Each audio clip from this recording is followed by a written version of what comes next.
afternoon, everyone. We're going to start with the U.S. press. We're going to take two from the U.S., we'll take two from international, and then we'll go from there depending on the secretary. So let us start with... Now, hold on, John. Sir. I'm going to talk first. Roger that. It is great to be here at NATO with 31 allies, also with my wife Jenny, who's been meeting with families of U.S. troops, both here in Germany, and we're heading to Poland right after this as well. That's what this is all about for me, for President Trump, and the Defense Department. I also want to express a special thanks to the Secretary General Ruta, for your boldness, for your friendship, for your leadership, and most especially for your urgency of the matter at hand, which is great to see from the leader of NATO. Look forward to working very closely with him and his team. And before we're talking about what we've done at the ministerial, I want to reaffirm a few things from this podium. First, as we see it, NATO's strategic objectives are to prevent great power conflict in Europe, deter nuclear and non-nuclear aggression, and defeat threats to treaty allies should deterrence fail. Second, the U.S. is committed to building a stronger, more lethal NATO. However, we must ensure that European and Canadian commitment to Article 3 of this treaty is just as strong. Article 3 says that allies, and I quote, by means of continuous and effective self-help and mutual aid, will maintain and develop their individual and collective capacity to resist armed attack. Leaders of our European allies should take primary responsibility for defense of the continent, which means security ownership by all allies, guided by a clear understanding of strategic realities, and it's an imperative given the strategic realities that we face. And that begins with increasing defense spending. 2% is a start, as President Trump has said, but it's not enough. Nor is 3%, nor is 4%, more like 5%. Real investment, real urgency. We can talk all we want about values. Values are important. But you can't shoot values.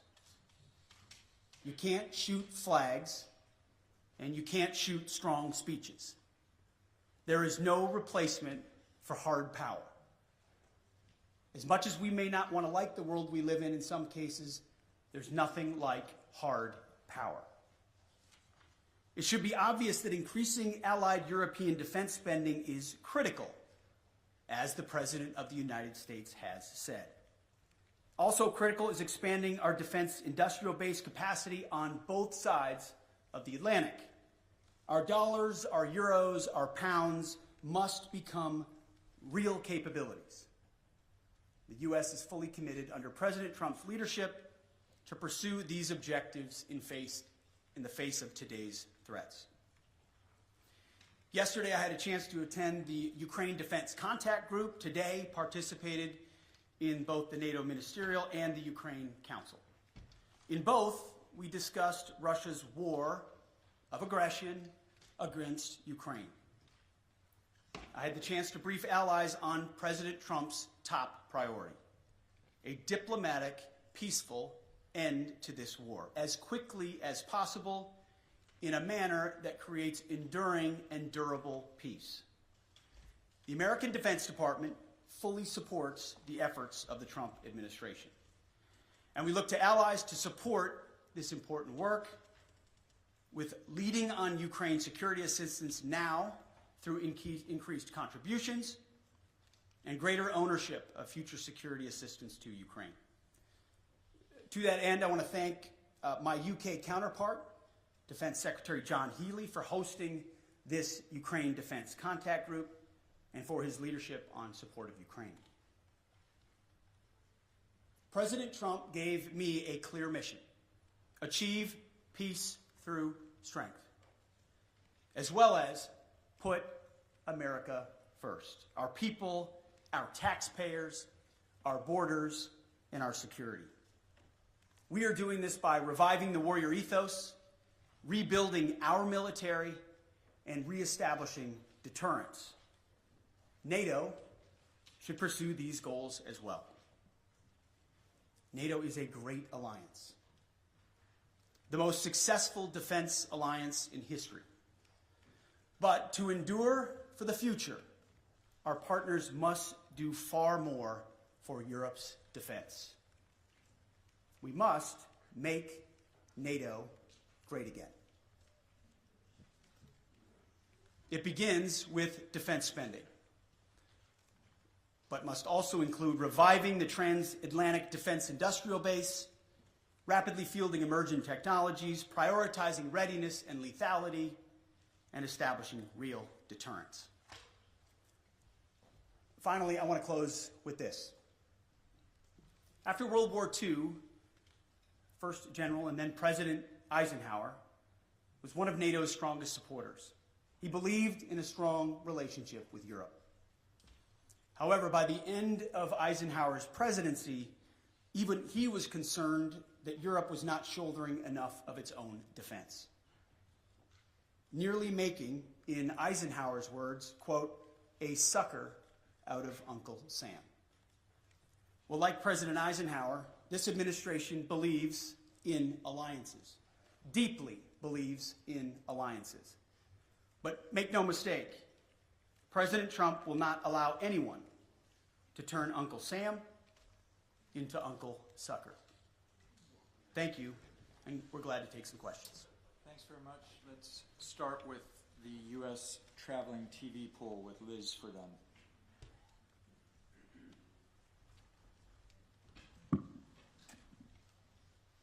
Thank you, Secretary Hegseth. You have focused on what Ukraine is giving up. What concessions will Putin be asked to make? I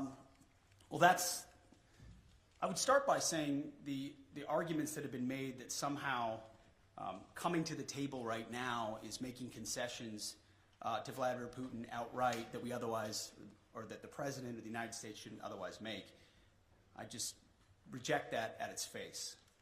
There's a reason why negotiations are happening right now, just a few weeks after President Trump was sworn in as President of the United States.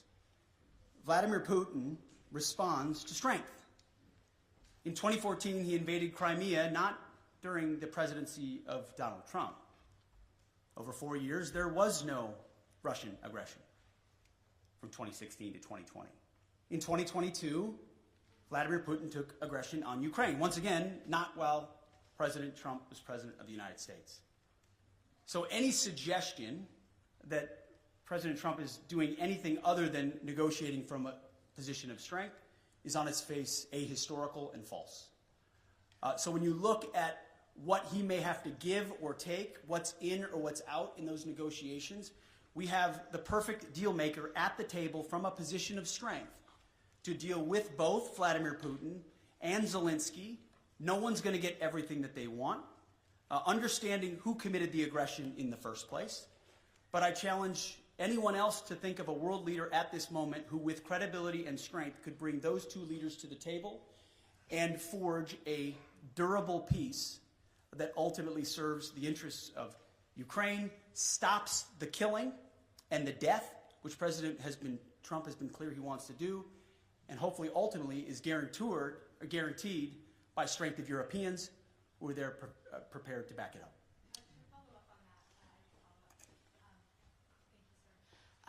Why not invoke Article 5 then for the NATO peacekeeping forces that could potentially be deployed? How does that deter President Putin? Well, I would say, I want to be clear about something as it pertains to NATO membership not being realistic outcome for negotiations. That's something that was stated as part of my remarks here, as part of a coordination with how we're executing these ongoing negotiations, which are led by President Trump. All of that said, these negotiations are led by President Trump. Everything is on the table in his conversations with Vladimir Putin and Zelensky. What he decides to allow or not allow is at the purview of the leader of the free world, of President Trump. So I'm not going to stand at this podium and declare what President Trump will do or won't do, what will be in or what will be out. what concessions will be made or what concessions are not made. I can look, as our team has, at what's realistic, likely on an outcome. I think realism is an important part of the conversation that hasn't existed enough inside conversations amongst friends. But simply pointing out realism, like the borders won't be rolled back to what everybody would like them to be in 2014, is not a concession to Vladimir Putin. It's a recognition of hard power realities on the ground after a lot of investment and sacrifice, first by the Ukrainians and then by allies, and then a realization that a negotiated peace is going to be some sort of demarcation that neither side wants. But it's not my job as the Secretary of Defense to define the parameters of the President of the United States as he leads some of the most complex and consequential negotiations in the world. Sticking with the U.S. press, let us go with Axios' Zach Basu, right in the far right. Thank you, Mr. Secretary. Given the position you've now staked out, what leverage exactly is Ukraine being left with, especially if the U.S. also plans to wind down its military aid? And then quickly, if a NATO ally is attacked by Russia or any country, will the U.S. unequivocally uphold its obligations under Article 5, regardless of that country's... Well, we've said we're committed to the alliance, and that's part of the alliance, right? You point out Article 5, you point out Article 3. It's just a cheap, I'm not saying it's cheap coming from you, but it's just a cheap political point to say, oh, we've left all the negotiating cards off the table by recognizing some realities that exist on the ground. President Zelensky understands the realities on the ground, President Putin understands the realities on the ground, and President Trump, as a deal maker, as a negotiator, understands those dynamics as well. By no means is anything that I state here, even though we lead the most powerful military in the world, hemming in the commander-in-chief in his negotiations to ultimately decide where it goes or does not go. Well, he's got all the cards he would like. And the interesting part is, oftentimes, while the conventional status quo mindset or the legacy media wants to play checkers, the same checkers game we've been playing for decades, President Trump, time and time again, finds a way to play chess. As a deal maker, as a businessman who understands how to create realities and opportunities where they otherwise may not exist. Take, for example, the conversations that our Treasury Secretary had in Kiev recently with President Zelensky, which will continue in Munich with our Vice President and Secretary of State, around investments and resources inside Ukraine. I don't want to get ahead of any decision or announcement that could be made there. It could be any number of parameters. But President Trump, as a deal maker and a businessman, recognizes that an investment relationship with Ukraine, ultimately in the long term for the United States, is a lot more tangible than any promises or shared values we might have, even though we have them. There is something to relationships and deals in real ways, whether militarily or economically or diplomatically, that he sees that are possibilities that could forge together a lot of opportunities to show that solidarity that Vladimir Putin will clearly recognize. That's one of any number of other opportunities that this president will leverage in these high-stakes negotiations. So I just reject on its face the premise that somehow President Trump isn't dealing with a full set of cards when he's the one that can determine ultimately what cards he holds. Great. Now shifting to the international press, we'll take the French wire service Agence France Presse with Max Delaney.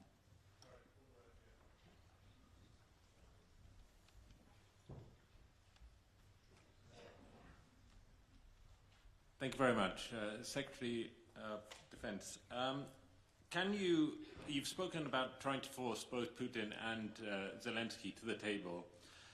Can you give a guarantee that no deal will be forced on Ukraine that they do not want to accept, and also that you will include Europe in the negotiations about an issue that concerns European security?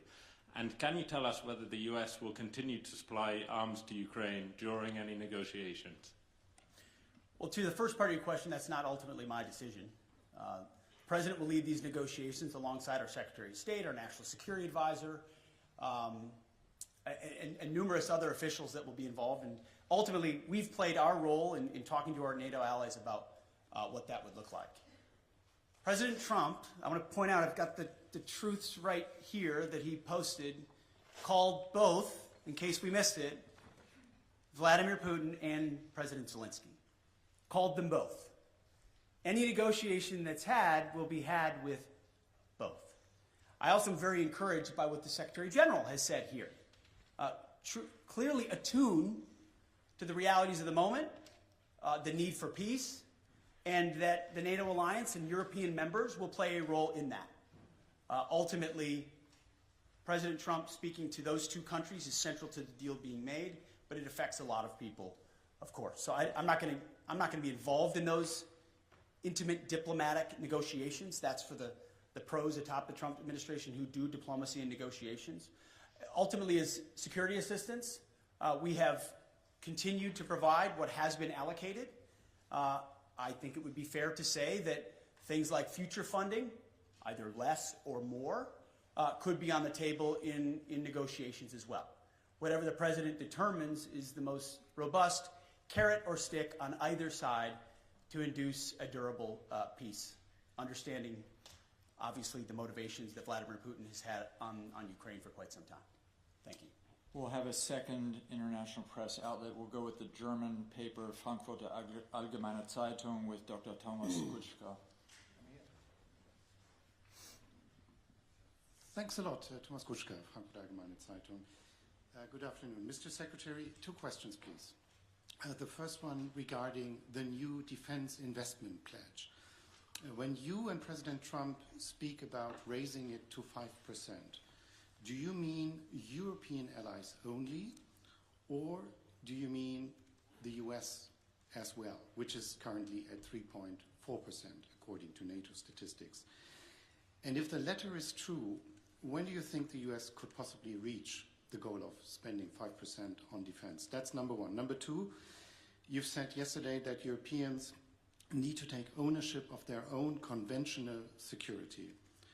So should Europeans expect that ultimately the US would withdraw the bulk of their forces from Europe and just leave in place what is necessary for nuclear deterrence? I know there's a revision going on. I don't expect you to name any numbers, but maybe give us an outlook of what we should expect. Thank you.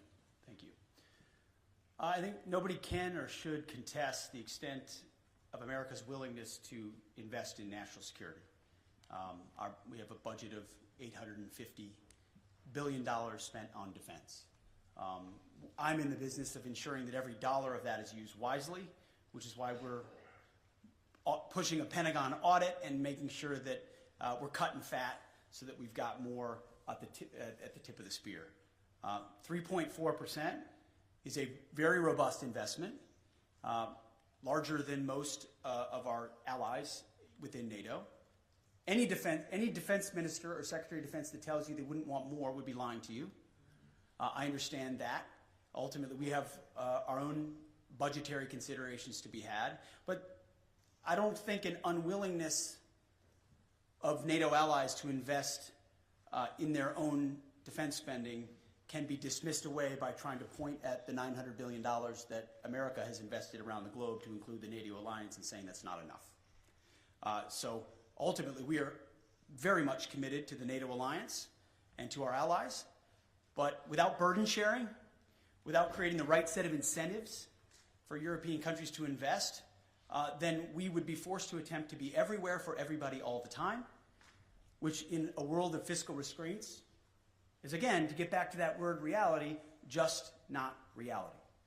So yes, we will continue to spend robustly. Our expectation of our friends, and we say this in solidarity, is you have to spend more on your defense, for your country, on that continent, understanding that the American military and the American people stand beside you as we have in NATO, but can't have the expectation of being the permanent guarantor, as I alluded to, from what even Eisenhower observed post-World War II. That shift has to happen. The peace dividend has to end. There are autocrats with ambitions around the globe, from Russia to the Communist Chinese. Either the West awakens to that reality and creates combat multipliers with their allies and partners, to include NATO, or we will abdicate that responsibility to somebody else with all the wrong values. You mentioned Europe. We have not said in any way that we're abandoning our allies in Europe. There have been no decisions based on troop levels. Again, that's a discussion to be had by the Commander-in-Chief in these high-stakes negotiations. And that would most likely come later on. But there is a recognition that the ambitions of the communist Chinese are a threat to free people everywhere, to include America's interests in the Pacific. And it makes a lot of sense, just in a common sense way, to use our comparative advantages. European countries spending here in defense of this continent, in defense of allies here, against an aggressor on this continent with ambitions. That strikes me as the right place to invest. And I don't say that in a condescending way. I say that in a common sense, practical way. Investing in defense on the continent makes sense. We support that as well. It also makes sense comparatively and geographically for the United States, along with allies in the Pacific, like Japan and South Korea and the Philippines and Australia and others, to also invest in allies and partners and capabilities in the Pacific to project power there in service of deterrence. That deterrent effect in the Pacific is one that really can only be led by the United States. We wish we could lead everywhere at all times. We will stand in solidarity with allies and partners and encourage everyone to invest in order to have force multiplication of what we represent, but it requires realistic conversations.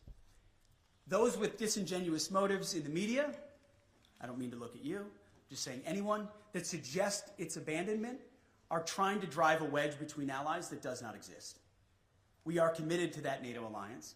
We understand the importance of that partnership, but it can't endure on the status quo forever in light of the threats we face and fiscal realities. Europe has to spend more. NATO has to spend more, has to invest more, and we're very encouraged by what the Secretary General has said. And frankly, behind closed doors, what a lot of our allies have said as well, acknowledging that reality. And that's why when I say make NATO great again, it's what President Trump set out to do in 2017. The press said President Trump is abandoning NATO. He's turning his back on our NATO allies. That's what the headlines read in 2017 and 2018. What actually happened? That tough conversation created even more investment to the point where now almost every NATO country is meeting the 2% goal that was said to be egregious when he first said it. Now European countries are stepping up, and President Trump continues to ring the alarm bell that even more investment is required considering where we are. So suggestions of abandonment otherwise continue to be disingenuous, and we are proud to be part of this alliance and stand by it. Sir, I'll take a couple more. Sure. Why don't we take one from a U.S. outlet and one from an international outlet? With the U.S. outlet, pardon me, sir, what we're going to take from the U.S. is Logan Rattick from Newsmax, please. Mr. Secretary, you talked about expanding the defense industrial base and also expediting foreign military sales. Can you expand on that a little bit and how important that is to NATO? Well, one of the self-evident conclusions of the war in Ukraine was the underinvestment that both the European continent and America has had, unfortunately, in the defense industrial base. The ability to produce munitions, emerging technologies, rapidly and field them, was a blind spot exposed through the aggression against Ukraine. Ukraine has responded to that, as we've had a chance to listen to a great deal.